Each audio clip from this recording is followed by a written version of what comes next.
Radio मानव रचना 107.8 FM सुन रहे हैं आप। मैं हूं साक्षी आपके साथ लेकर आई हूं program longest non stop live radio show. बहुत सारी बातें जो है हमने कर रहे हैं और क्योंकि सस्टेनेबिलिटी की बातें चल रही हैं, साथ ही साथ बात चल रही है सस्टेनेबल डेवलपमेंट गोल नंबर 3 यानी कि गुड हेल्थ एंड वेलबींग।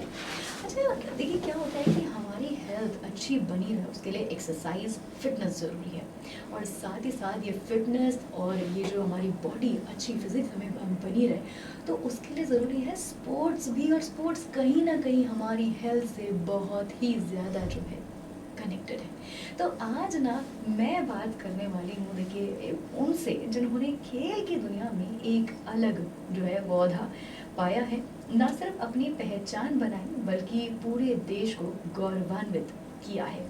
सभी क्रिकेट के क्षेत्र में एक बेहतरीन खिलाड़ी और एक कोच और साथ ही देखिए द्रोणाचार्य अवार्डी और श्री सरकार तलवार सर आज हमारे साथ कोच यहाँ मौजूद हैं और साथ ही आज बहुत सारी बातें आज जो है हम सर के साथ करने वाले हैं। हमारे कोच यहाँ जुड़े हुए हैं, कोच के साथ बातें करेंगे किस तरह स्पोर्ट जो है वो जुड़ा हुआ है हमारी हेल्थ के साथ। इस बारे में भी हम डिटेल में जानकारी जो है हम आज श्री सरकार तलवार सर से ज़रूर प्राप्त करेंगे।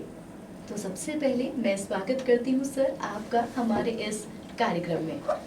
धन्यवाद धन्यवाद। सर यहाँ पर जो है बात अब स्पोर्ट्स की हो रही है और क्योंकि अब जो स्पोर्ट्स है, क्योंकि अब हम फिट इंडिया की बात करें, यहाँ पर फिट इंडिया मूवमेंट की बात करें तो हर कोई बात करता है, लेकिन हमें हमारे जो लिसनर्स हैं उन तक अगर ये इन्फॉर्मेशन पहुँचानी है, अवेयर करना है, तो सर सबसे पहले तो जानना चाहूँगी कि ये जो फिट इंडिया मूवमेंट है ये क्या है? नहीं, सबसे पहले तो मैं मानव रचना रेडियो को बधाई देना चाहूँगा उनके longest non stop live program के लिए। बिल्कुल सर। और दूसरी चीज़ मैं आपको अप्रिशिएट करना चाहूँगा, आपने एक आज बात कही कि कोच साहब, कोच जी सर जी। तो लोग आपने मेरे को डायरेक्टर के नाम से नहीं पुकारा, तो मैं somebody call me coach, I am very, मुझे बड़ी खुशी होती है। बिल्कुल अब ठीक है, डायरेक्टर का ओहदा है पर कोच से बड़ा नाम इस दुनिया में कोई नहीं है। कोई नहीं। तो आपने पूछा कि ये जो फिट इंडिया प्रोग्राम क्या है। जी जी। आज से 4 साल पहले आदरणीय प्राइम मिनिस्टर साहब ने एक फिट इंडिया की ऐप को स्थापित करा था सारी हिंदुस्तान के लिए। मेरे का शायद 19 अगस्त 2019 को जी। तो इसका उसके 3-4 जो उन्होंने इस ऐप के अंदर इशू लिए थे कि मतलब कि कैसे इस देश को हेल्दी और उसकी कैसे उस हेल्दी कैसे बनाया गया और उसको उसके क्या क्या तरीके होने चाहिए। देखिए कि और उसका एक अवेयरनेस प्रोग्राम भी उन्होंने उसके अंदर बताया था। अब देखिए हर स्कूल, हर यूनिवर्सिटी के अंदर और हर एसोसिएशन के अंदर, बेशक ओलंपिक एसोसिएशन है या किसी खेल की संस्था है, उसके अंदर जो फिट इंडिया का प्रोग्राम है बहुत ही एक्टिवली उसके अंदर लागू किया जा रहा है। जैसे कि यूजी की तरफ से भी हमें हर महीने एक प्रोग्राम आता है कि आपने बच्चों को यूनिवर्सिटी कर दी है जिसके अंदर साइक्लोथ्रो है और क्रॉस कंट्री है और उसके अंदर हमें फिजिकल एजुकेशन के ऊपर हर महीने एक वर्कशॉप भी करनी है।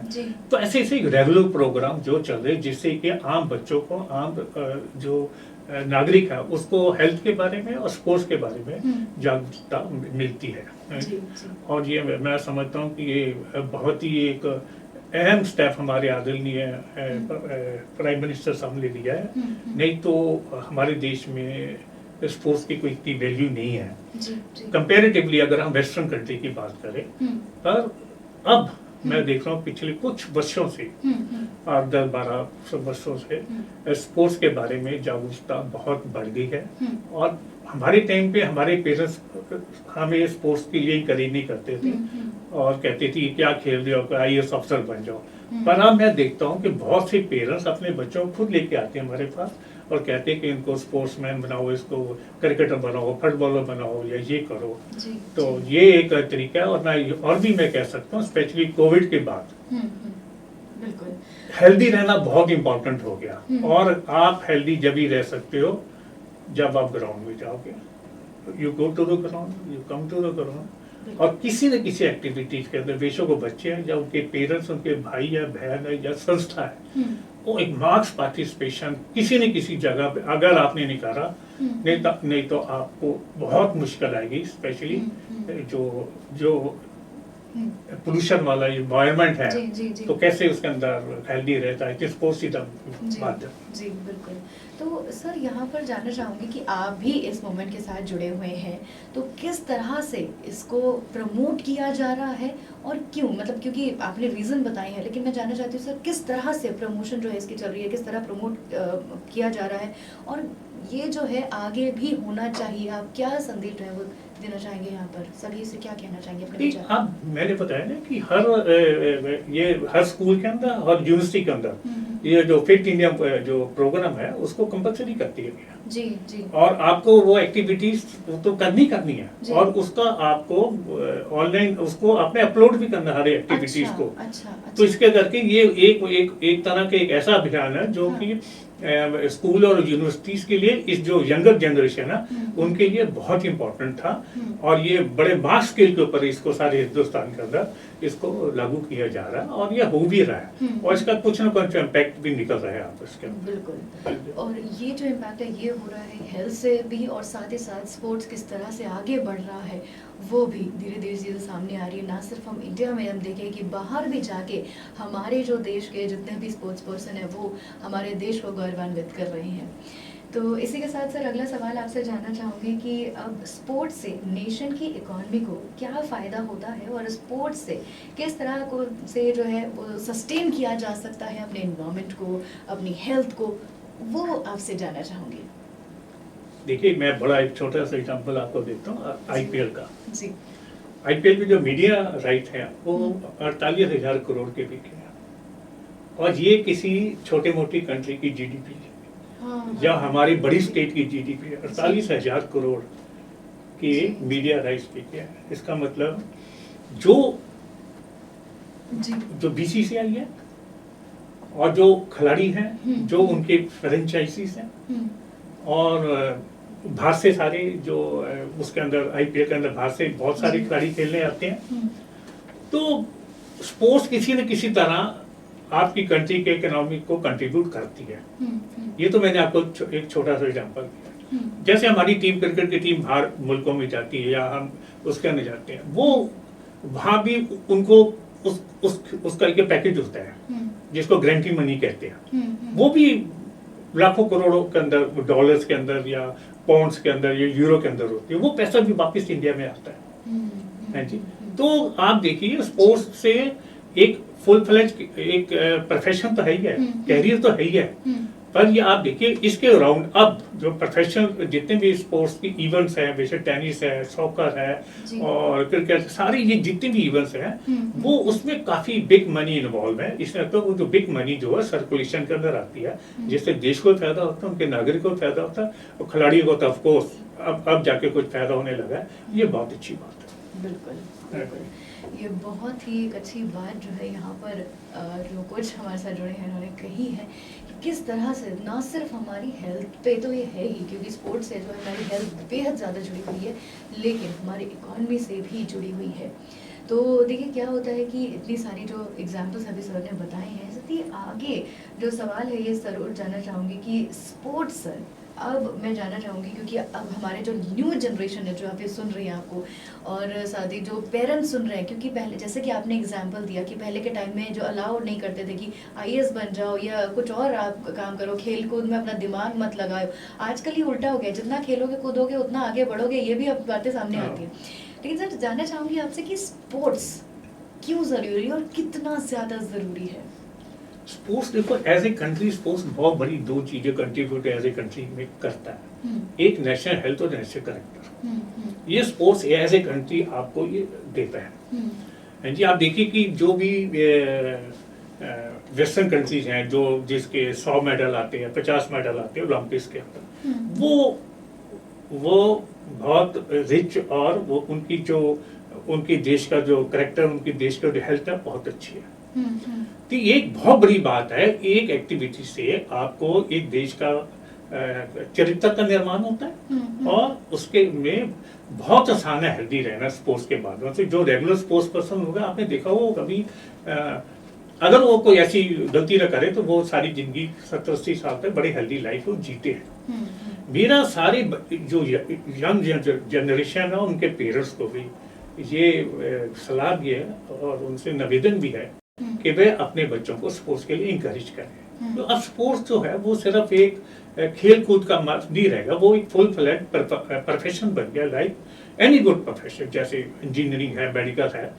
आप देखिए कोई भी अच्छा स्पोर्ट्स पर्सन जो आईपीएल में क्रिकेट खेल रहा है वो 100 करोड़ 200 करोड़ का मिनिमम वो उसकी वैल्यू है। और जो बड़े प्लेयर हैं धोनी जैसे और सचिन तेंदुलकर जैसे वो तो 1000 करोड़ के हैं। एक रणजी ट्रॉफी प्लेयर भी जो है उसको एक मैच खेलने के ऑलमोस्ट 3.5 लाख रुपए पर मैच मिलता है, 80,000 रुपए पर डे। ओके। हाँ, तो इसका मतलब कि आप अगर 10 साल भी खेलते हो, आप लाइफ में इतना कमा लेते हो कि अपनी सारी जिंदगी बड़े आराम से आप उसको चला सकते हैं। ऐसी सॉकर के अंदर है, ऐसी प्रो कबड्डी देख लो। मतलब कि स्पोर्ट्स के अंदर अब ये फुल फ्लैट प्रोफेशन बनता जा रहा है। और उससे देखो, मैंने आपको पहले ही बोला कि 2-3 साल कोविड के हमने बहुत मुश्किल देखे हैं और उसके अंदर हमारे बहुत अजीज लोग चले गए, पर वो अब एक बड़ा इशू हो गया दुनिया के अंदर कि हाउ टू लिव हेल्दी।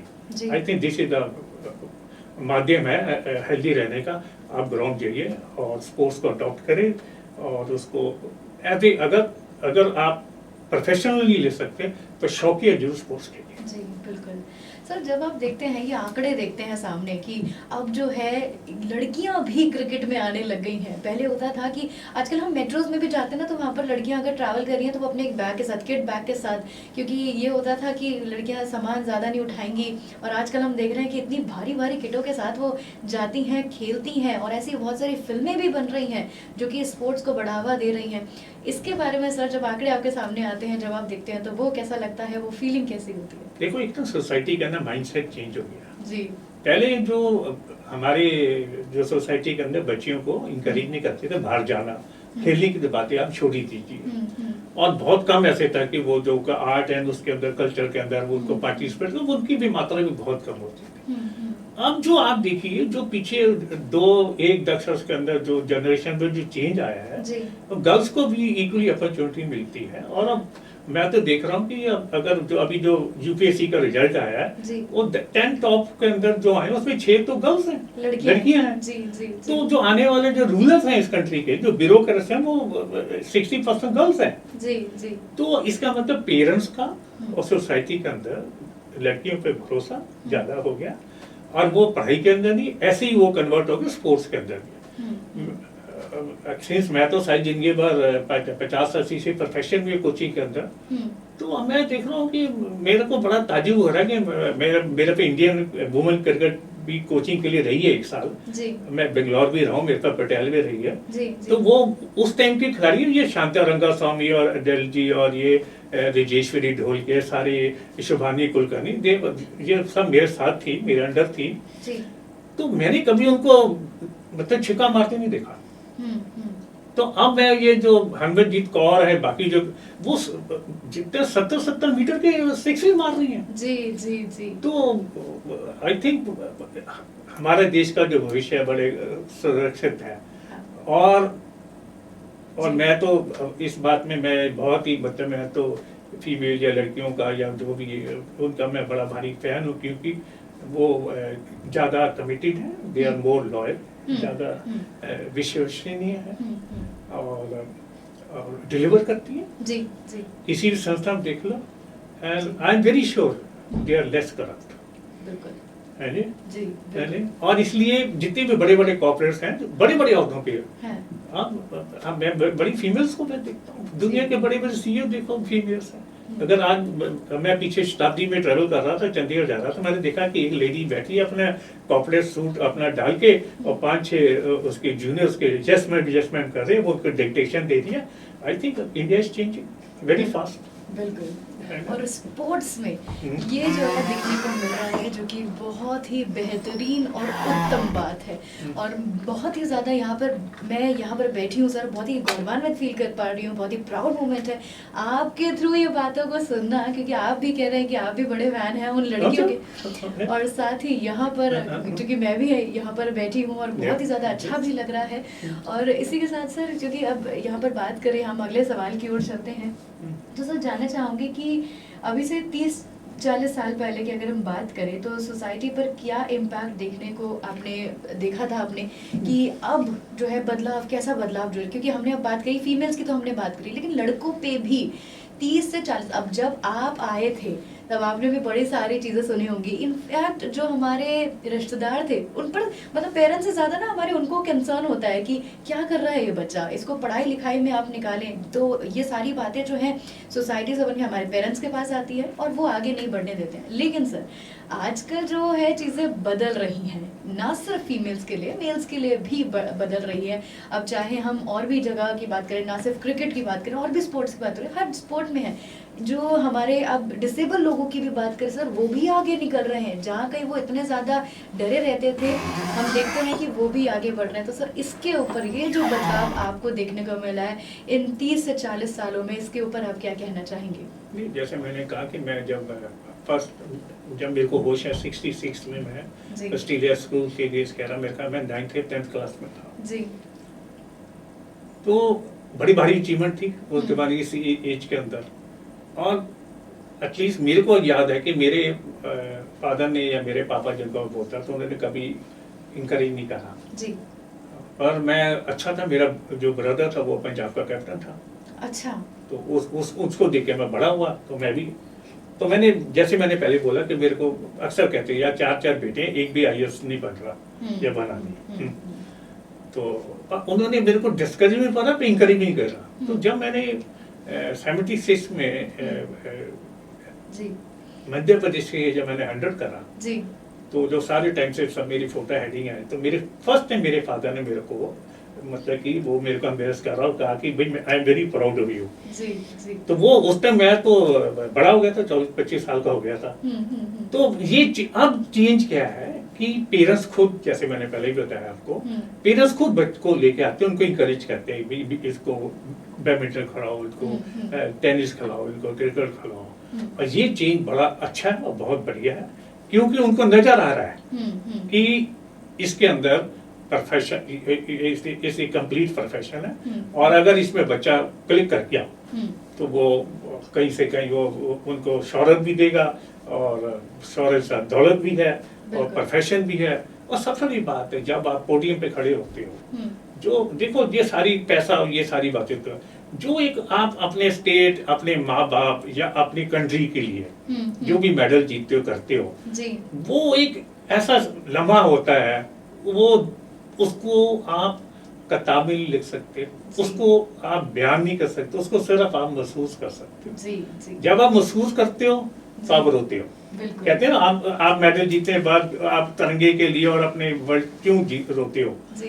वो फीलिंग्स आती है, ऐसी आती है। वो हमें तो वो मकाम मिला है इंडिया के लिए, जो हमने इंग्लैंड में वर्ल्ड कप जीता बच्चों ने, हमारे जूनियर वर्ल्ड कप 96 में, तो we were all crying like a child. जी जी जी, जी। तो वो एक ऐसे वो जो लम्हा है, ऐसे वो फीलिंग्स हैं जिसको आप किसी शब्दों में कई किताब में लिख नहीं सकते। ये जो मकाम हासिल होता है वो आई थिंक बहुत रेयर बाकी किसी फील्ड में मिलता है। बिल्कुल बिल्कुल। यहाँ पर देखिए मुकाम की बात हो रही है और मैं ये ज़रूर जानना चाहूँगी, क्योंकि यहाँ पर मेरे साथ द्रोणाचार्य अवार्डी और श्री सरकार तलवार सर यहाँ पर कोच मौजूद हैं। तो कोच, यहाँ पर मैं आपकी फीलिंग के बारे में ज़रूर जानना चाहूँगी, वो एक्सपीरियंस। वैसे हालांकि आपने ज़रूर कहा है कि बयां नहीं की जा सकती, लेकिन हमारे लिसनर्स के लिए, हमारे जो लिसनर्स सुन रहे हैं फरीदाबाद के लिसनर्स के लिए, उनसे आप क्या जो एक्सपीरियंस है वो ज़रूर मैं चाहूँगी कि आप बताइए कि जब आपको 2019 में आपको जो 21 में अवार्ड जो है वो मिला था, द्रोणाचार्य अवार्ड जो है मिला था, तो सर उसके बारे में आपका क्या एक्सपीरियंस है? वो फैमिली की जो खुशी होगी या फ्रेंड सर्कल में या फिर सभी में, और आपके अंदर की मतलब वो जो था वो कैसा था, सब कुछ सर मैं जानना चाहती हूँ यहाँ पर। ऐसा है कि ये वैसे तो अपने बारे में बताना बोलना बड़ा मुश्किल होता है? जी सर। हमारे यहाँ पे एक सेइंग है, क्रिकेट कहते हैं, बीइंग ए क्रिकेटर, जी। कि जब आप सोचते हो कि भाई आज टीम वीक है, मैं 100 रन करूंगा, तो हम्म। पहली बॉल आके बोल्ड हो जाती है, 0 रन पे आउट हो जी जाते जी हो। जी। और जब सोचते हो कि आज टीम बहुत अच्छी है या कोई बॉम्बे की टीम है, सही में कैसे मैं करूंगा, जब आपकी फीलिंग ऐसी आती है तो आप 100 रन कर जाते हो। तो ऐसे ही हुआ कि जब 96 में जब वर्ल्ड कप जीत के आए, जी। तो सरकार ने, हरियाणा गवर्नमेंट ने और बीसीसीआई ने मेरे को द्रोणाचार्य के लिए नॉमिनेट करा। जी। तो उम्मीद भी लग रही थी, हम्म। आदमी सोचता है ना, हम्म। है जी? तो कहीं जिक्र भी नहीं, जी।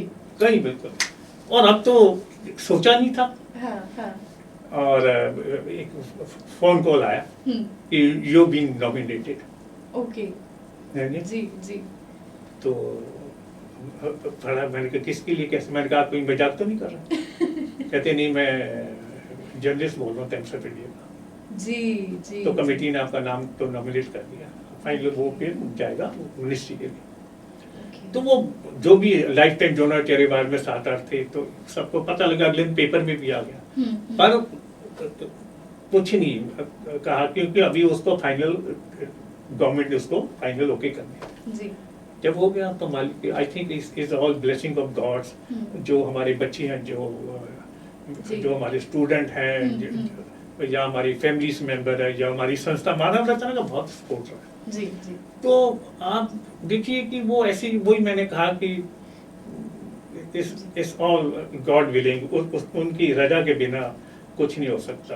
पर ऐसा बार जब मिलता है, और जब आप वहाँ पे शो हॉल के अंदर जाते हो, और जब वो जनगण मन वहाँ पे वो गाया जाता है, तो वही मैंने कहा, ऐसी फीलिंग्स वो फिर अल्टीमेट, आप सोचते हो कि भाई आप ये मकाम जो आपको हासिल हुआ, शायद ये बहुत शुक्र है उसका कुलदाता मालिक का, जो कि उन्होंने ये मकाम आपको दिया। उसके अंदर बड़ी सारी चीजें होती हैं जो आपके जीवन में, आपके पेरेंट्स, आपकी फैमिली से, आपके बच्चे हैं, आपकी संस्था है जी। मैं देख रहा हूँ कि मैं 15 साल से मानव रचना में हूँ, तो they are making my second in so beautiful.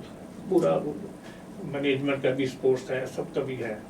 तो सारा कुल मिला के ये एक मैं आपको क्या बताऊं कि वो मतलब कि शायद से शब्द नहीं मैं यहाँ पर जो मैं कहूँगी कि क्योंकि वो जो फीलिंग है, इसको नहीं डिस्क्राइब किया जा सकता है। वो जो रिएक्शन होते हैं या फिर जो खुशी होती है, शायद से वो सिर्फ हम सर की आवाज़ों से, कोच की आवाज़ों से ही हम यहाँ पर समझ सकते हैं कि जब शब्द नहीं होते हैं और मुस्कान एक चेहरे पे होती है, और वो जो मुस्कान होती है हमारी आवाज़ में भी झलकती है, तो वो शायद से सबसे ब्यूटीफुल फीलिंग होती है।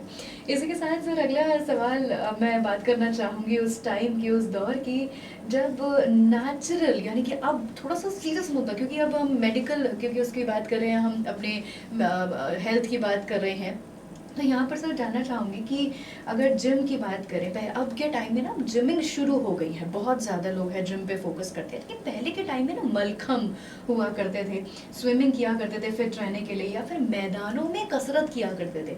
आजकल हम देखते हैं कि जब हम जिम जाते हैं तो वहाँ पर हम AC ऑन करते हैं सबसे पहले, और हम जाके भी यही देखते हैं कि कौन सा सबसे बेस्ट जिम है जिसमें AC है, सारे के सारे इक्विपमेंट्स हैं।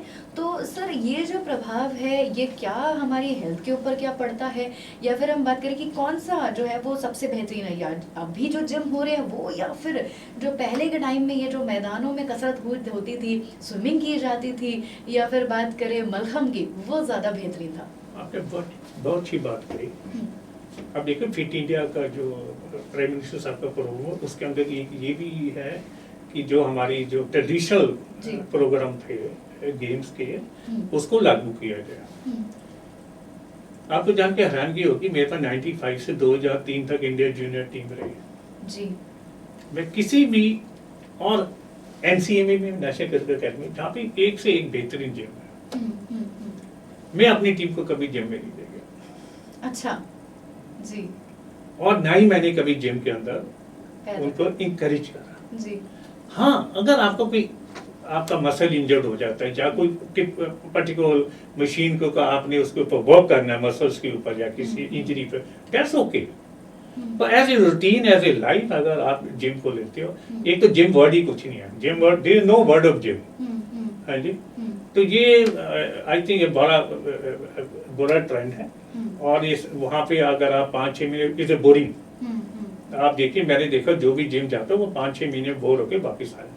फिर वहाँ पे जो ट्रेनर है वो आपको यंग बच्चों को खराब करते कि उनको वो कहते जी आप बॉडी बनाओ, ये 4 पैक ये वो, उसके लिए फिर वो सिंथेटिक मेडिसिन देते हैं। जी जी। वो उससे बच्चा की लाइफ या उसकी वो कई बीमारियों से जूझना पड़ता है। वो देखने में तो अच्छा लगता है कि पर अल्टीमेटली मैंने देखा कि I can see in my life so many deaths also, तो इट्स वेरी पेनफुल। बहुत, हाँ जी, I think gym culture is very bad, very poor, और इसको इंकरेज नहीं करना चाहिए। ठीक है, शॉर्ट टाइम के लिए कभी ऐसा कुछ ठीक है, आपके पास कोई मौसम ठीक नहीं है या बहुत ज़्यादा गर्मी है, ओके।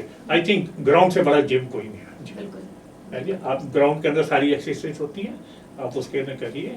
अगर मेंटल स्ट्रेंथ करना योगा है आप उसको करिए, पर ग्राउंड के अंदर सब चीज़ें, हर चीज़ें, और वहीं पे ऑक्सीजन का भी मात्रा ज़्यादा होती है। तो मैं पर्सनली तो मैं ऐसे coach, I am against gym. बिल्कुल। तो सर यहाँ पर कुछ आपसे जानना चाहूँगी कि मैदानों की आपने बात करी है, किस तरह मैदान में कसरत करने से हम अपने आप को फिट कर सकते हैं? क्या कुछ उदाहरण, क्या कुछ केसेस आपके सामने ऐसे आते हैं कि पहले आपको लग रहा है कि वो फिट नहीं थे, लेकिन कहीं आपने ऐसा कुछ कहा हो, अपने कोई ऐसे स्टूडेंट्स आपके रहे हों जो कि मैदानों में कसरत करने के बाद या रनिंग करने के बाद या कुछ ऐसी एक्सरसाइजेस के बाद वो फिट हो गए? ऐसा है कि हमारा एक हरियाणा का कैंप लगा, रोहतक कैंप जी।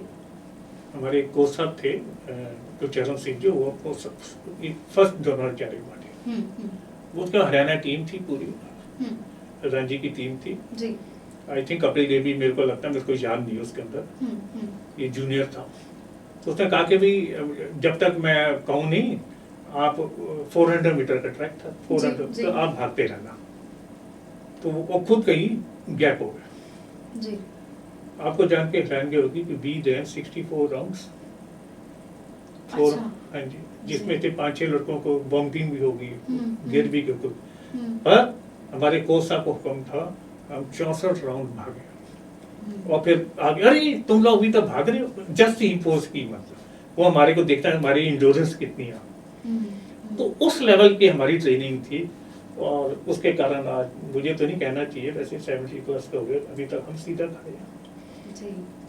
तो ग्राउंड के अंदर और जो कोचिज का प्रोग्राम था इतना जबरदस्त था। और इवन एक नॉर्दर्न टीम थी, बिशन से बेदी हमारे कोच का मैनेजर थे जी। He happened to be my first captain also. वो नेशनल स्टेडियम में कैंप लगाया, वो स्ट्रे रनिंग 45 मिनट्स की स्ट्रे रनिंग कराते थे। आप अंदाजा लगा सकते किस लेवल की वो हार्ड वर्क कराते थे। और हमने भी उनसे सीखा, जब हम कोच बने तो वही फॉर्मूला, वही आई थिंक ग्राउंड के ना सब चीजें, रनिंग ये वो। अभी भी इसमें मैं तो अपने एज के जितने भी लोग हैं जो हमारे साथ में रहते हैं उनको कहता हूँ 10,000 स्टेप जरूर चलो। हम भागते तो नहीं, आप इज नॉट एडवाइजेबल, पर 10,000 स्टेप आप किसी न तरह जरूर वॉक करो सारे। और वो मोस्टली लोग कोशिश करते हैं, कोई ना घड़ी बांधी हो, किसी कुछ के रामते नहीं बांधते घड़ी, और 10,000 स्टेप चलने से आई थिंक आपकी सारी चीजें उसके अंदर रिकवर हो जाती है। बिल्कुल बिल्कुल। तो ये बहुत ज़रूरी है, मैदानों में कसरत करनी ज़रूरी है।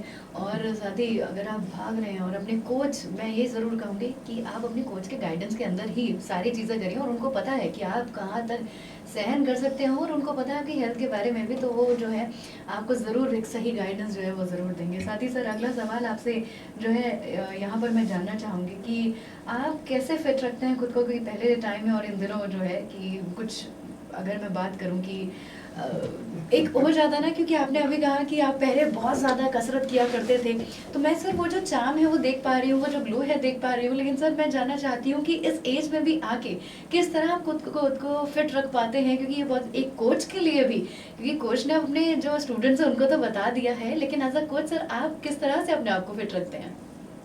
नहीं, ऐसा है कि मैंने तो आपको कहा कि पहले जो ग्राउंड जब हम प्लेयर थे तो डिफरेंट तरह की एक्सरसाइज या प्लानिंग होती थी, जो भी प्रोग्राम होता था, तो अब ये डिफरेंट तरह की है जी, जी। अब मैंने बताया कि 400 मीटर के 10 सेट भागने और 15 सेट भागने, ये तो कोई बड़ी बात नहीं होती थी। जी जी पर अब इस एज के अंदर तो देखो जमाना है ना, जी। Lead in front.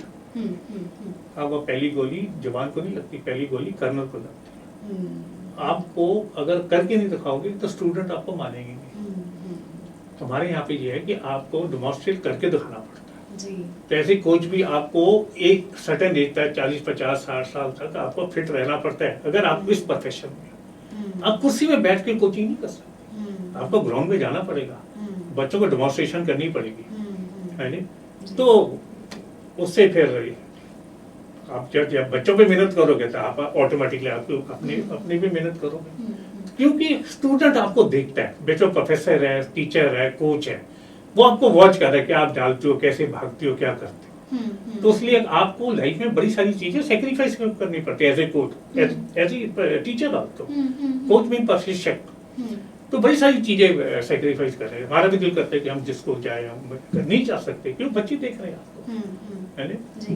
तो इसलिए आपको पहले खुद उस शेप में बनाना पड़ेगा अगर अपने बच्चों को आपने सिखाना है। तो हमारा प्रोफेशन ऐसा है कि अगर आप फिट नहीं होंगे तो आप बच्चे आपका मजाक उड़ाएंगे और आपकी ज्ञाना नहीं मानेंगे। तो आई थिंक सबसे बड़ा जो लाइफ की दौलत है वो एक तरह की हेल्थ है, फिट रहना, और उसी के कारण देखो ग्राउंड के अंदर आदमी सारी समस्या, क्यों we are living in stress world जी, तो वो सारी समस्या जो ग्राउंड के अंदर भूल जाते हैं।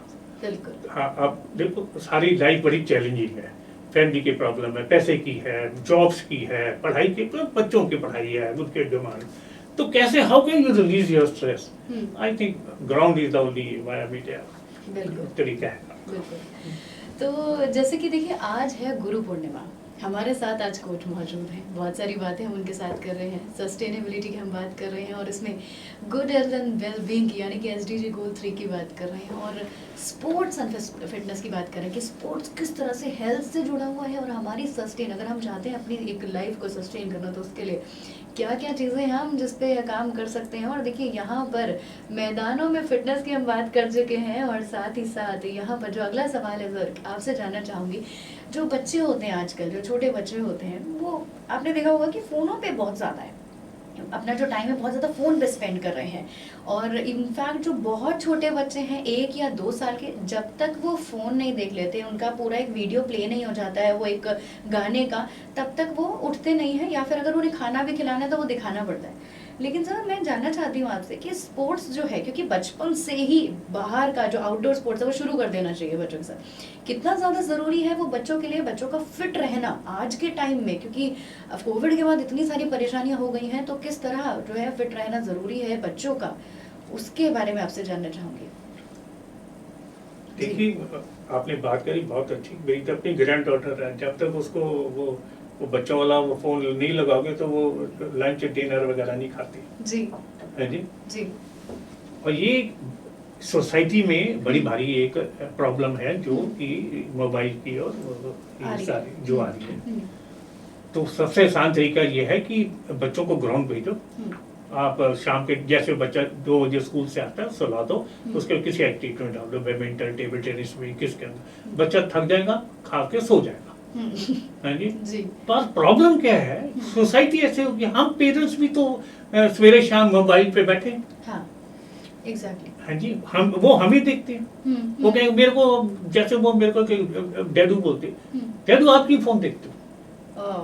जैसे कि आपने कहा कि बच्चे डेमोन्स्ट्रेट करके दिखाना होता है कोच को ही, वो एक आप देखो सवेरे उठ के सबसे देखते हो कौन से मैचेस आए हैं, रात को सोने से पहले भी जी जी जी, ये सबकी लाइफ में आई थिंक ये सबके लिए बहुत बड़ी ये एक समस्या खड़ी हुई, बीमारी की मैं तो कहूँगा, इज ए डिजीज, जरूरी है, इम्पोर्टेंट है, लाइफ आगे जो तरक्की कर रही है, पर आई थिंक इसके ऊपर कुछ करना बच्चों के लिए बहुत नहीं, इनके मेंटल्स बहुत बच्चे मेंटली वीक हो रहे हैं इसके कारण।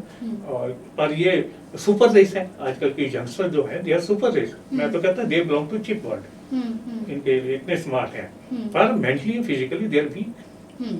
क्यों?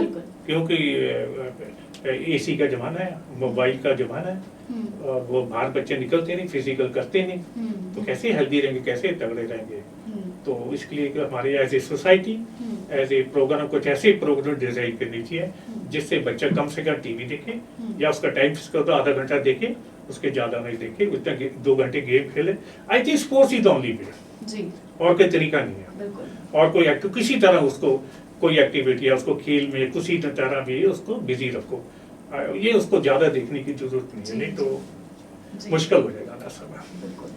और इसी वजह से, क्योंकि देखिए कि आजकल क्या होते हैं, बच्चे जो होते हैं अपने फ़ोन में इतने ज़्यादा आप लग जाते हैं। इनफैक्ट जो हमारी माएँ भी तो होती हैं ना, वो क्या करती हैं, अगर वो किचन में खाना बना रही है, बच्चा अगर चुपचाप उनको बिठाना है, फ़ोन दे के छोड़ देती हैं। अब वो जब आदत लग जाती है, फिर हम बच्चों से ये एक्सपेक्ट करते हैं कि आप जाइए और मैदानों में खेलिए। बल्कि यहाँ पर थोड़ी सी पेरेंटल गाइडेंस की ज़रूरत है, कहीं ना कहीं बहुत ज़्यादा है। और साथ ही इस बात की भी कि आप उनके साथ टाइम व्यतीत करें, बिताइए, उनको आप जो है लेके जाइए, अगर बैडमिंटन खिलवाने लेके जाना है ग्राउंड में, उनको थोड़ा सा वहाँ पर बस थोड़ा दूर रह के उनका ध्यान ज़रूर रखिए और उनको खुला छोड़ दीजिए। यहाँ पर देखिए फिजिकल एक्टिविटी होनी बहुत ज़्यादा ज़रूरी है, नहीं तो धीरे धीरे हम जैसे केसेस आ रहे हैं सामने कि आप देखिए कि जो ओबीज जो है बच्चों में ओबेसिटी बहुत ज़्यादा बढ़ती जा रही है दिन पर दिन। तो वो यही रीज़न है क्योंकि वो एक जगह बैठ के जंक फूड खाना वो कहीं ना कहीं उन पर ज़्यादा इफेक्ट जो है वो डाल रहा है। इसी के साथ सर यहाँ पर अगला सवाल आपसे जानना चाहूँगी, अगर स्पोर्ट्स इंजरी हो जाती है यहाँ पर, अब जो है क्योंकि स्पोर्ट्स इंजरी हो जाती है तो खेल के दौरान मतलब मोटिवेटेड कैसे रहें? हम बहुत बार ऐसे केसेस देखते हैं कि इंजरी हो गई है, अब आगे स्पोर्ट्स कंटिन्यू नहीं कर पा रहे हैं, अगर फॉर एग्जाम्पल हम कर ले, तो ऐसे में मोटिवेटेड रहना कितना ज़रूरी है और किस तरह से रहा जाए?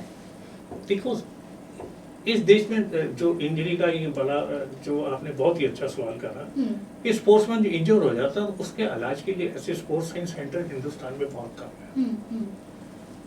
हम भारत बच्चना में हम बड़े लकी हैं कि हमारे यहाँ पे आज से 5-6 साल पहले स्पोर्ट्स साइंस सेंटर था और ऐसे सेंटर मेरे ख्याल से सारे हिंदुस्तान में 3-4 हैं।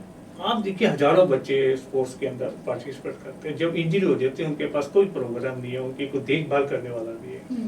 सबसे पहले सफदरजंग हॉस्पिटल दिल्ली के अंदर स्पोर्ट्स जो जिसको आप स्पोर्ट्स मेडिसिन का प्रोग्राम वहाँ पे शुरू हुआ या स्पोर्ट ऑर्थोपेडिक साई के अंदर, वो एलीट स्पोर्ट्स पर्सन को तो फैसिलिटीज है, पर आम बच्चा जो इंजर हो जाता है या उसको उसकी जो रीहैब है तो वो तो है ही नहीं।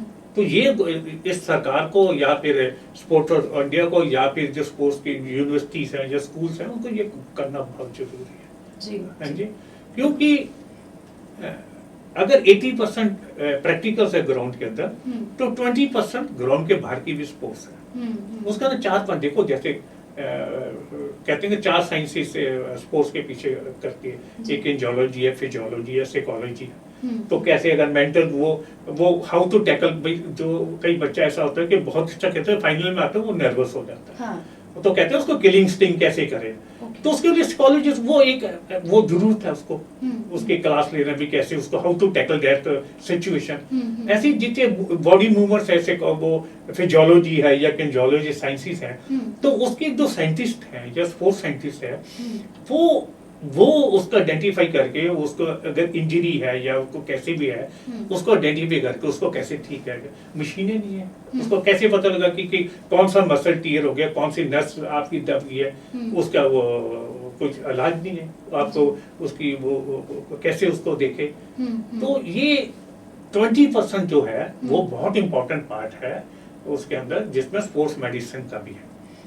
और अगर आपने ओलंपियन बनाना है या उस लेवल पे आपने करना है तो ये स्पोर्ट्स साइंस की बैकअप बहुत इंपॉर्टेंट है।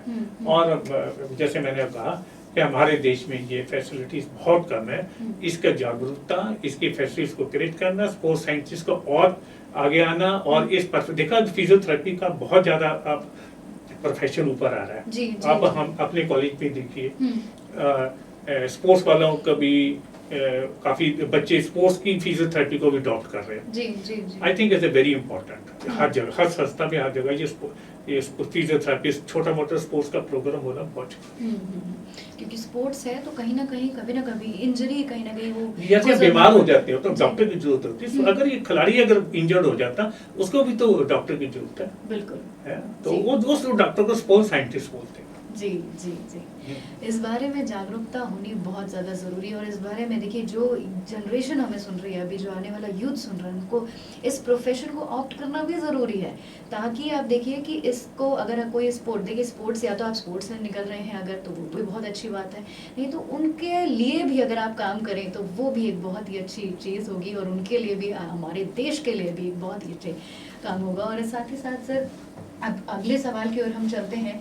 अगर सर डाइट की बात की जाए तो हर एक चीज़ में, अभी हमारे साथ डॉक्टर महिमा बख्शी जुड़ी थी, तो उनसे हम बात कर रहे थे प्रेगनेंसी में डाइट का कितना रोल होता है। लेकिन सर यहाँ पर आप, क्योंकि हमारे साथ जुड़े हैं, कोच हमारे साथ जुड़े हैं, तो यहाँ पर स्पोर्ट्स की बातें चल रही हैं, तो स्पोर्ट्स में डाइट का क्या रोल रहता है? सिर्फ ऐसा तो नहीं है कि चूंकि हम मूवीज़ देखते हैं तो वहाँ पर आता है कि दूध बहुत इंपॉर्टेंट होता है, तो बस दूध पिया और भागना शुरू कर दिया, ऐसा तो नहीं होता है। लेकिन प्रॉपर डाइट का क्या रोल होता है और क्या डाइट होनी चाहिए, वो आपसे जानना चाहती हूँ। देखिए, ये बिल्कुल, अब एक जो खिलाड़ी है, अगर वो ठीक ठाक वर्क करता है ग्राउंड के अंदर, वो 2,500 से 3,000 कैलोरीज को बर्न करता है। जी जी। तो उसको बर्न करने पर उसको 3,000, वो उतनी कैलोरीज तो चाहिए। मतलब मान के चलो 2,500, तो मान के आम जो इंसान है उसी को 2,000 के करीब आपको अच्छी हेल्थ के लिए, जिंदा रहने के लिए आपको चाहिए जी। तो हमारे स्पोर्ट्स वाले को 2,500 3,000, तो उसका वो जो आप न्यूट्रिशन का जमाना आ गया बहुत, उसकी पढ़ाई भी बहुत हो गई, और एक से एक बड़े स्पोर्ट न्यूट्रिशन भी यहाँ पे हैं। पर मैंने देखा है कि, क्योंकि मैं खुद एनसीए में रहा हूँ, नेशनल क्रिकेट एकेडमी में रहा हूँ, पर वो जो इस डाइट के अंदर जो सिंथेटिक डाइट का जो प्रोग्राम है, दैट इज वेरी डेंजरस है जी, जिससे इवन यूएसए के अंदर जो 100 मीटर की जो गोल्ड मेडलिस्ट थी ओलंपिक की, she died at the age of 38। क्यों? क्योंकि वो सिंथेटिक डाइट पे उसके कोच ने उसको डाल दिया जी। तो न्यूट्रिशन को हमारे पहले कंसेप्ट होता था वेजिटेरियन, मैं तो खुद वेजिटेरियन हूँ जी। हमारे जितने भी वर्ल्ड जो हिंदुस्तान के टॉप के जो रेसलर्स हैं या पहलवान थे, सब वेजिटेरियन थे। हरियाणा में इस साइड पे वैसे भी लोग वेजिटेरियन थे पहले।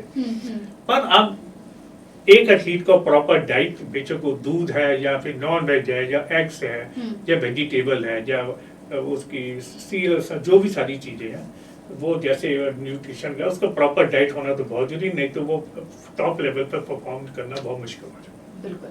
तो जैसे कि सर, हमें जो न्यूट्रिशन है वो चिकन से, नॉनवेज से, जैसे कि आपने कहा, मिलते हैं, एग से मिलते हैं, लेकिन आप तो नहीं करते। नहीं, ऐसा नहीं है कि वेजिटेरियन में भी देखो, विराट कोहली की जो वाइफ है जी, उसने इसको 3 साल से प्योर वेजिटेरियन बना दिया, वीगन डाइट वो फॉलो करते हैं। हाँ जी। तो वो नहीं है कि वेजिटेरियन में सारी, मैं तो कहना चाहिए कि जब आई वाज यंग तो 2 किलो दूध पीता था। अच्छा। और मेरे को कॉलेज की तरफ से मतलब को उसे लगा रखा था जी। और मेरे को ऐसा लगता है कि मेरे को क्योंकि हम तो अंडे हमारे तो जनरेशन भी किसी ने नहीं खाया जी जी। पर वेजिटेरियन के अंदर, दाल्स के अंदर, पनीर के अंदर, सारी चीजों में सब अगर आप उसको प्रॉपर खाएं तो आप तो पता है कि इंडियंस तो वैसे ही बड़े शौक होते हैं खाने वाने के जी जी। तो ये है कि वो प्रॉपर डाइट भी खाएं, पर अपनी शौक को भी पूरा करें। बिल्कुल। और स्पोर्ट्स में डाइट का बहुत ही बड़ा रोल होता है, तो जो भी स्पोर्ट्स पर्सन मुझे सुन रहे हैं, अपनी डाइट पर बिल्कुल ध्यान दें। अगर आपको चाहिए ना कि आप अच्छे से तंदुरुस्त रहें और अच्छा आप खेलें, तो उसके लिए जरूरी है अपनी डाइट को फॉलो करें जी। और सिंथेटिक मतलब उससे जुड़ा ये बचे इस लोग जी बिल्कुल। कई कोचेस वगैरह स्पेशली बॉक्सिंग और रेसलिंग के अंदर और ये ड्रग्स या इंजेक्शन वगैरह लेते हैं, उसके साइड इफेक्ट्स बहुत होते हैं। और ये मैं ये भी कहना चाहूँगी, जो लोग फिजिकल एक्टिविटी भी कर रहे हैं ना, वो भी एक्चुअली में ये जो है चीज़ें हैं, जैसे स्टेरॉइड्स हो गए, इन पर डिपेंडेंट हो जाते हैं और उसके बिना फिर वर्कआउट नहीं कर पाते, और एक ऐसी एनर्जी उनमें आ जाती है एकदम से, जिसके बाद वो बहुत ज़्यादा एक्सरसाइज करने लगते हैं, जो कि बाद में उनकी बॉडी के लिए बिल्कुल भी सही नहीं है। तो इसीलिए ज़रूरी है इन बातों का जानना, जागरूक होना, कि आपके लिए तो नेचुरली आप अगर अच्छे अपनी बॉडी को बना सकते हैं तो वो क्यों ना आप बनाएं। देखिए, हमारे साथ कोच आज जुड़े हैं, उन्होंने कितनी सारी हमसे बात कही है कि जो है हमारी, अगर नेचुरली हम अपनी बॉडी को बनाते हैं, मैदानों में दौड़ते हैं, स्विमिंग करते हैं, मलखम करते हैं, तो इन सब से भी तो हम अपनी बॉडी को तंदुरुस्त रख सकते हैं, अपनी बॉडी को फिट रख सकते हैं। और यही तो हमारा फिट इंडिया मूवमेंट भी यही कहता है कि आप देखिए किस तरह से नेचुरल चीज़ों के साथ, ना कि अगर आप स्टेरॉइड्स लें, ये सब चीज़ें लें, ये सब बेकार चीज़ें हैं। अगर आप ये नहीं लें और एक अच्छी डाइट को फॉलो करें, फिजिकल एक्टिविटी को फॉलो करें, तो आप अपनी सेहत पर अपना ध्यान रख सकते हैं और एक अच्छी जो सस्टेनेबल लाइफ है वो आप जी सकते हैं। इसी के साथ यहाँ पर जो प्रोग्राम है ये चल रहा है longest non stop radio show, जिसमें हमारे साथ द्रोणाचार्य अवार्डी जुड़ गए हैं। यहाँ पर कोच, यहाँ पर श्री सरकार तलवार सर हमारे साथ जुड़ गए हैं। साथ ही साथ सर अगला सवाल आपसे जानना चाहूँगी कि अगर बात करें मेंटल हेल्थ की, क्योंकि अब सस्टेनेबिलिटी की बात है तो एक पार्ट है हमारा फिजिकल हेल्थ, एक पार्ट है हमारा जो मेंटल हेल्थ है। तो मेंटल हेल्थ किस तरह हमारे प्लेइंग को, जब हम खेलते हैं तो उस पर निर्भर करता है, वो आपसे जानना चाहती हूँ। सही है ना कि माइंड कंट्रोल योर बॉडी। जी जी जी। एक भी नस हिल जाए तो आप पैरालाइज हो जाते हैं। जी। तो ये बहुत बहुत इम्पोर्टेंट है कि आपकी जो मेंटल हेल्थ है वो अच्छी रहे, कि ताकि आप हर सिचुएशन को टैकल कर सको और स्पोर्ट्स के अंदर। तो क्योंकि आपको देखिए, जो बॉल है, क्रिकेट बॉल है, वो 150 किलोमीटर के ऊपर ट्रेवल करती है जी। और जो एरिया 22 यार्ड का है, तो आपके पास जो समय है उसको डिसाइड करने को, वो .00000002 जी। मतलब इतना समय है आपके पास बॉल को। और अगर आप 22 यार्ड में 150 किलोमीटर मर्सिडीज निकाल दोगे तो आप उसको देख नहीं सकते। वो तो 8 से 13 मीटर 16 का सर्कमफ्रेंस है उसका।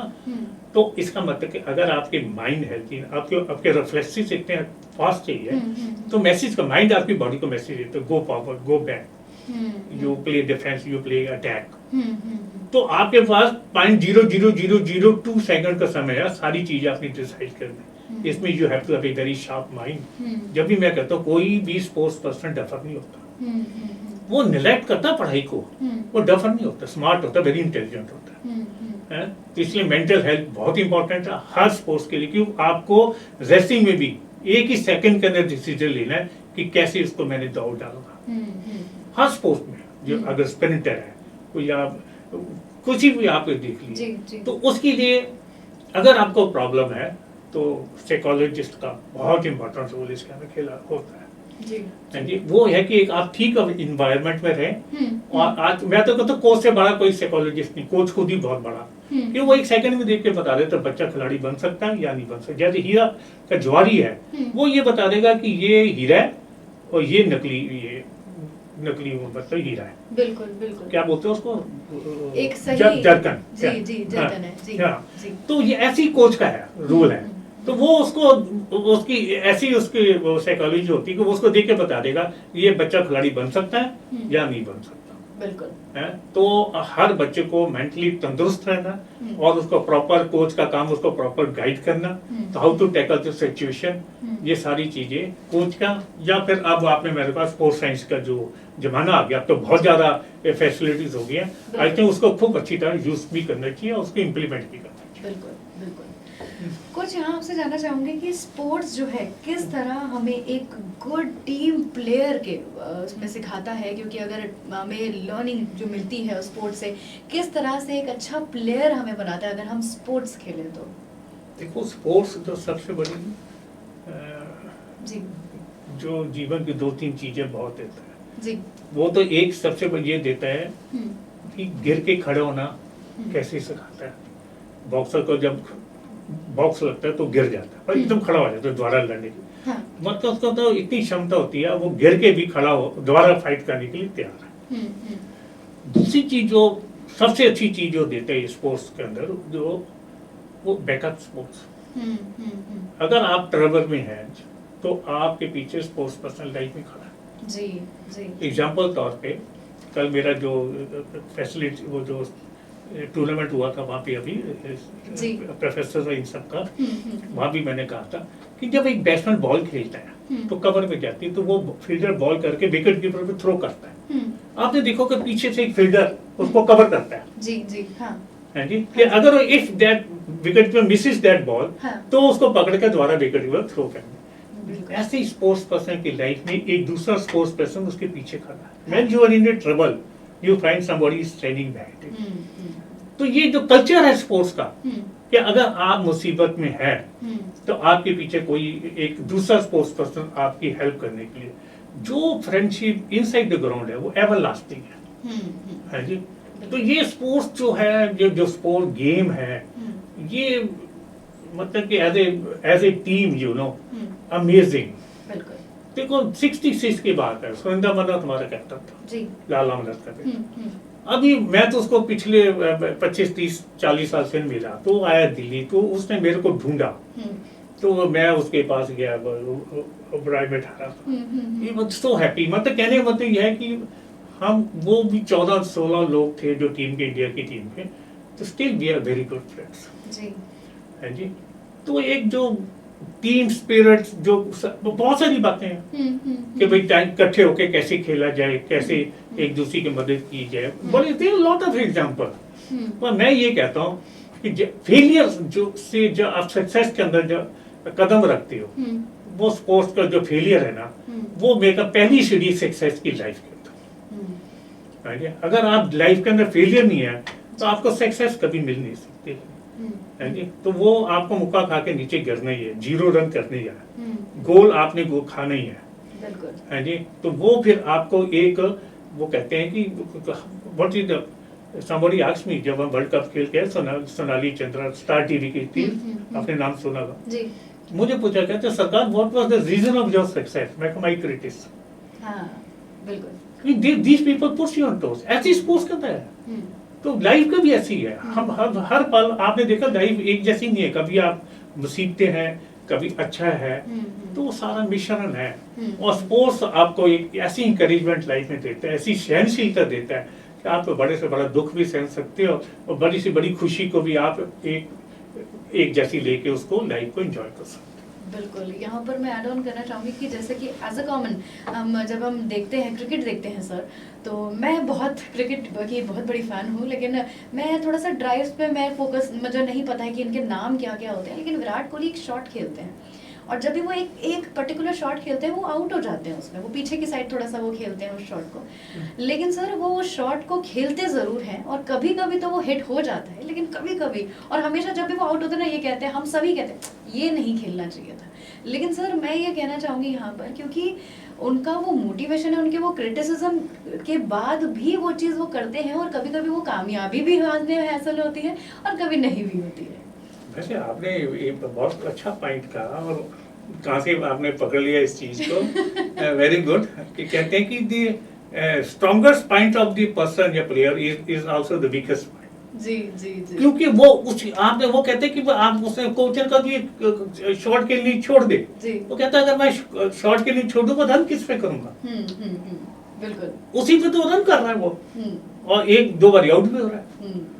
तो ये भी कहते हैं आपका वीकेस्ट पॉइंट आपका स्ट्रॉन्गेस्ट भी, स्ट्रॉन्गेस्ट पॉइंट आपका वीकेस्ट भी, बिल्कुल है। तो आपने ये बड़ी अच्छी बात की, मेरे को तो लग रहा है आप ये पूरे कोच हो। नहीं सर, बिल्कुल नहीं, मैं कहूँगी यहाँ पर आप कोच हैं, और यहाँ पर बहुत सारी बातें हम आपसे जान रहे हैं, क्योंकि हमारा प्रोग्राम है longest non stop live radio show, जिसमें आज हमारे साथ कोच सरकार तलवार यहाँ मौजूद हैं, और साथ ही बहुत सारी बातें हमने करी हैं, और जो sustainable development goal number 3 good health and wellbeing की बात कर रहे हैं। साथ ही सर जाते जाते एक सवाल आपसे ज़रूर यहाँ पूछना चाहूँगी कि जब भी हम स्पोर्ट्स की बात करते हैं, या फिर कोई भी गेम की बात करें, कोई भी स्पोर्ट्स की बात करें, वहाँ पर वार्म अप ज़रूर होता है, तो क्या बेनिफिट्स है, मतलब वार्म अप क्या, और वार्म अप जब तक मेरे को लगता है जैसे कोई थक ना जाए तब तक जो कोच है हमारे वार्म अप कराते ही रहते हैं, तो क्या बेनिफिट्स है उसके? देखो दोनों चीजें कहते हैं, वार्म अप होना और कूल डाउन होना, दोनों बहुत इंपॉर्टेंट जी जी जी।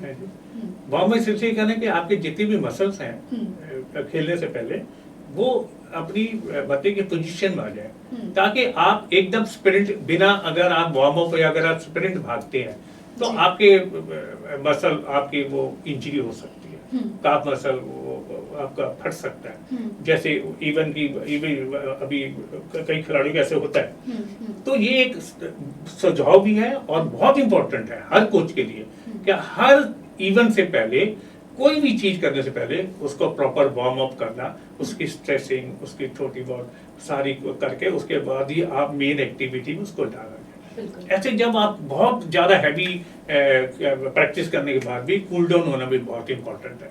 नहीं तो बॉडी का आप टेम्परेचर एकदम बहुत ज़्यादा हो जाता है, तो उसको एक लेवल पे लाना भी बहुत इंपॉर्टेंट है।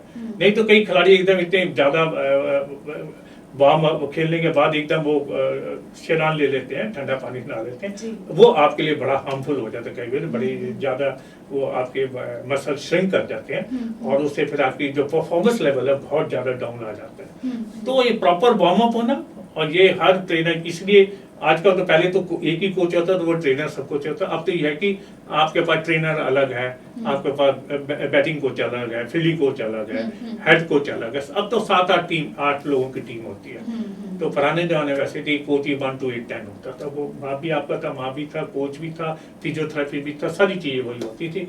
तो आई think this is very important. आप बिना, हर बच्चों को ये सलाह है, कोई भी एक्टिविटी करने से पहले थोड़ी स्ट्रेचिंग जरूर करें, थोड़ी रनिंग जरूर करें, और जिससे कि आप वार्म अप हो जाए और आपकी बॉडी ट्यून हो जाए। बिल्कुल सर, जाते जाते क्योंकि समय हो गया है अभी कि हम आपसे थोड़ा सा इजाज़त लें ज़रूर, लेकिन सर उससे पहले आप, क्योंकि इतने लंबे टाइम से आपने, क्योंकि आपने कहा कि 50 साल जो हैं आप दिए हैं आपने अपनी स्पोर्ट्स की ज़िंदगी में, क्योंकि स्टार्टिंग से लेके अभी तक, और अभी भी आपकी जो लाइफ है ऑन गोइंग अभी चल रही है, और मैं चाहती हूँ ये चलती रहे। लेकिन सर मैं आपसे ये जानना चाहती हूँ यहाँ पर कोच की, क्या वो खास संदेश है जो आज आप हमारे सभी फरीदाबाद के जो लिसनर हैं, जो यूथ है, जो बच्चे हैं, उन तक पहुँचाना चाहेंगे? मैं सब बच्चों को, सब पेरेंट्स को ये कहूँगा कि आप ग्राउंड के अंदर जरूर जाएं, ग्राउंड के अंदर कोई ना कोई एक्टिविटी जरूर खेलें, ताकि आप हेल्दी रह सकें, खुश रह सकें और तंदुरुस्त रह सकें, और जिससे कि सोसाइटी, जो कि हमारे प्राइम मिनिस्टर का भी सपना है कि वो किस एज ए सोसाइटी हमारा हिंदुस्तान स्वस्थ रहे, तगड़ा रहे और खुशहाल रहे। जी बिल्कुल, इसी के साथ वक्त हो गया है आपसे इजाज़त लेने का। Sir thank you so much, आज आप हमारे यहाँ स्टूडियो आए और इतनी सारी जानकारी हमारे लिसनर्स तक पहुँचाई है। मैं तहे दिल से आपका धन्यवाद करती हूँ। नहीं, मेरे को भी बहुत अच्छा लगा आके। मेरे को इस बात की बड़ी खुशी है कि आपको इक्वली उतनी ही ये नॉलेज है स्पोर्ट्स की करके कि मेरे को बड़ा अच्छा लगा। God bless you. और मेरी बहुत फिर मानव रचना रेडियो को बहुत बहुत शुभकामनाएं, और उम्मीद करते हैं कि इसके थ्रू सारी जो सोसाइटी है हमारी फरीदाबाद, उसके अराउंड, उनको बहुत बहुत इंफॉर्मेटिव मैसेजेस वगैरह और अच्छा सारी चीज़ें मिलती रहेंगी, और एंटरटेनमेंट के साथ साथ बाकी सारी चीज़ें भी। बहुत बहुत आपको थैंक यू। जी बिल्कुल, इसी के साथ कहीं मत जाइए, जुड़े रहिए और सुनते रहिए रेडियो मानव रचना 107.8 FM। Feel good, feel live.